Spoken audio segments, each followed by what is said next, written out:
So today was actually the regularly scheduled quarterly meeting of our local emergency planning committee.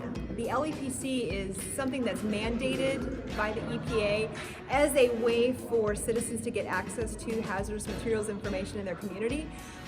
But because it's such a great cross-section of disciplines, I mean, we've had everyone from government employees to emergency services to private industry partners to volunteer agencies like the American Red Cross.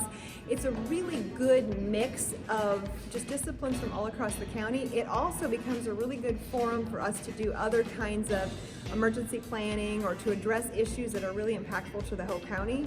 So what we did today, our LEPC has actually had to be on pause throughout COVID while we figured out a way to get them together safely. So this was the first time they've been together since January. And what we wanted to do with this meeting was to take an opportunity when we had that big cross section of folks together and look at what's been happening over the last 7 months in our county and in our state and in our nation as we've been responding to this pandemic.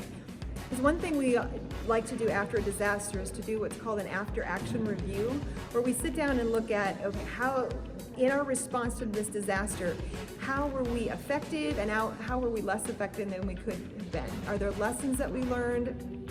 Is there something in how we responded that we want to make sure we make note of that and do that again next time? Or is there something we absolutely want to scrap and make sure that never happens again? Because this disaster has been so protracted and it's been going on for so long, we don't want to wait too long to start having those conversations and let memories start to fade.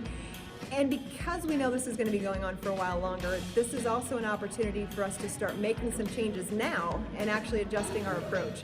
So what we wanted to do was take advantage of having these folks together and start looking at some of that stuff related to the pandemic.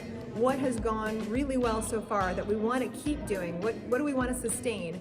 What, on the other hand, maybe has been kind of rocky or has hit some bumps that we'd like to change now and do differently?